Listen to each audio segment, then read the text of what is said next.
When people describe Minecraft, they usually describe it with words like simple, blocky, or even basic.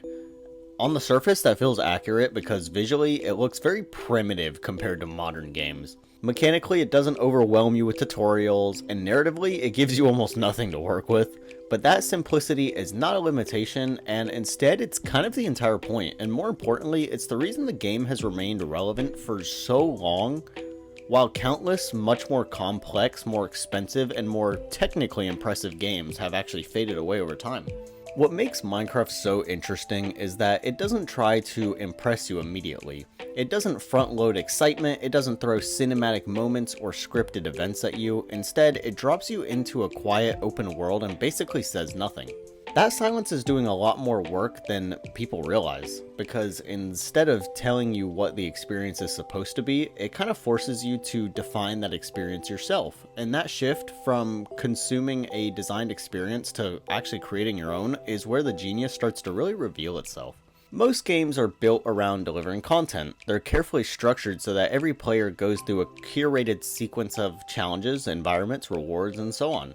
While that can be engaging, it also means the experience has an endpoint. Once you've seen everything, once you've completed the story or mastered the mechanics, the game really has nothing left to offer. But Minecraft is kind of able to avoid this entirely by taking away the idea of this fixed experience. There's no path that you have to follow, really. There's no required objectives.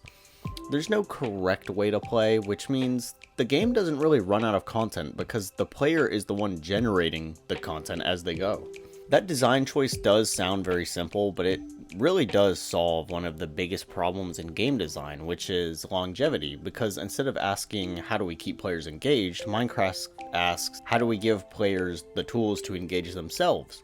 Those are completely different approaches. One relies on constant updates and new features, while the other relies on human creativity, which can be pretty much limitless and very individual. The block-based world here is another example of this philosophy or this viewpoint, because at first glance, it looks like a technical constraint or a very artistic kind of shortcut. But in reality, it's a very deliberate choice that makes the world easier to understand and manipulate and change. Every object is reduced to pretty much the same unit, a block, which means players can pretty much grasp how everything works almost instantly. What I'm trying to say is you don't really need to learn a complicated system or memorize controls. You just place and remove blocks, and from that one thing, it has such an enormous range of possibilities. This consistency is very important because it lowers the barrier to entry without lowering the ceiling of what's possible. A new player can understand the basics within minutes, but an experienced player can spend years mastering that same system, building massive structures, making complex machines, or even creating entirely new games within the game. And this is where Minecraft separates itself from most other titles. It doesn't scale by adding more mechanics, it scales by allowing deeper use of the same mechanics. There's also something subtle happening with the lack of explicit guidance, because while many games rely on tutorials, quest markers, and constant feedback to guide the player, Minecraft does almost the opposite. It just gives you just enough information to survive, but not enough to feel comfortable. And I feel like with players, that kind of creates a natural curiosity, because you're not just following instructions, but you're experimenting, and when you discover something, whether it's crafting a new tool, finding a hidden cave, building your first shelter before night, it feels earned in a way that these scripted rewards never do, because instead, you're making the rewards for yourself. You're not following a path. I think if we look at the psychology of it, this really ties into a deeper psychological principle, which is that people value what they discover more than what they're given. And Minecraft can really lean into that completely. It doesn't try to entertain you directly, it just creates conditions where you can entertain yourself. Because of this, every player's experience is different and therefore feels personal, even if they're technically interacting with the same systems as everyone else. The survival aspect is another layer that I would like to add of this simplicity, because it's not overly punishing or complex. You just need food, you need shelter, and you need to be aware of some of the danger. These systems are very straightforward enough, and they don't dominate the experience. They just kind of provide this gentle pressure that gives your actions meaning. Building a house isn't just some creative expression, although that is a big part of it, but it's also protection from these little pressures in the world. Exploring things isn't just curiosity either, but it's also a little bit of risk, and that balance kind of keeps the game engaging without overwhelming the player with a crazy challenge. What's interesting to me is how the game transitions from survival to creativity almost seamlessly, because in the beginning you're focused on staying alive, gathering resources, and understanding the world. But over time, those concerns fade into the background and the focus shifts towards building, experimenting, expressing ideas, and that progression isn't forced, but happens naturally as the player becomes more comfortable with the mechanics, which again reinforces the idea that the game is adapting to the player, but not the other way around. Another key part of Minecraft's simplicity is its ambiguity, I would say. The game doesn't define its own meaning. There's no clear narrative explaining why you're there or what you're supposed to accomplish, and while that might seem like a weakness, it actually opens the door for a lot of interpretation. So players create their own headcanon, their own lore, their own stories. You can find a bunch of videos about it actually. Their own goals and even their own rules.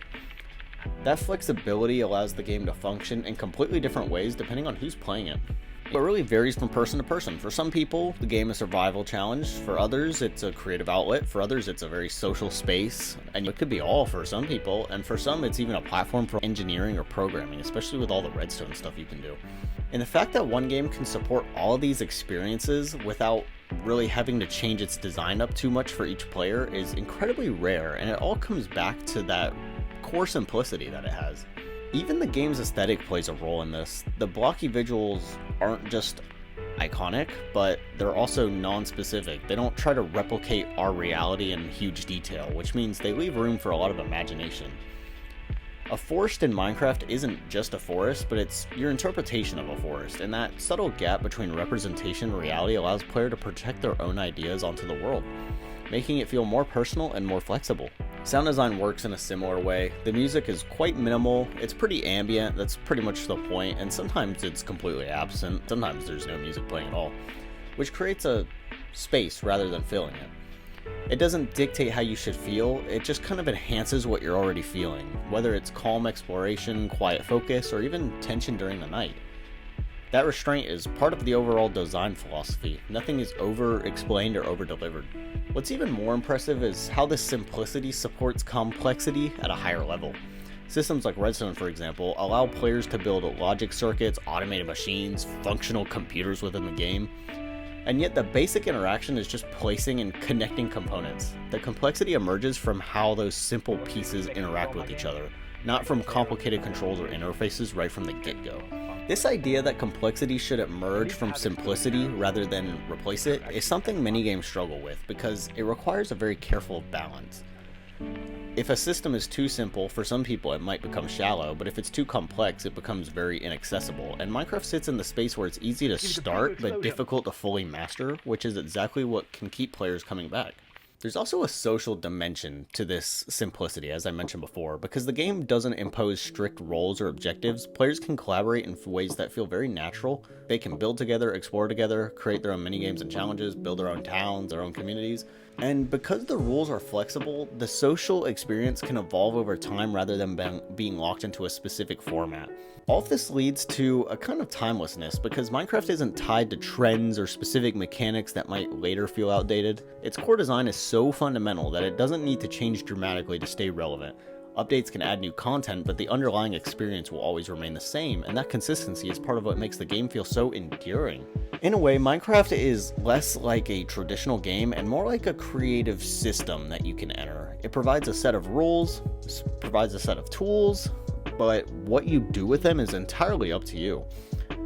And that's really what makes its simplicity so powerful. It's not about doing less, it's about leaving space. Space for creativity, space for curiosity, space for players to define their own experience. And that's really the core of it. The genius of Minecraft's simplicity isn't just that it's easy to understand, but it's that it understands the player. It recognizes that the most engaging experiences aren't always the ones that give you the most, but the ones that give you just enough to start and then they get out of the way. Overall, I've been a pretty big fan of this game most of my life. I've played a bunch of servers, mini games, I've hosted my own servers, I've joined other people's servers, I've joined realms. I've done a lot, and everyone knows those 2-week Minecraft phases where you all of a sudden get a jolt of motivation to play the game. You play it religiously for a couple weeks, and then you stop for a couple months and you come back later. Happens to all of us. It really does. The game is fun, it's addicting, it's creative, you can do your own thing, you can make every single experience different, which the replayability is crazy. I really like games with a ton of replayability. Minecraft has a ton of that. So if you somehow have never played Minecraft, definitely give it a shot. But I'm pretty sure anyone who's clicked on this video has probably played it before. But that's pretty much all I have to say.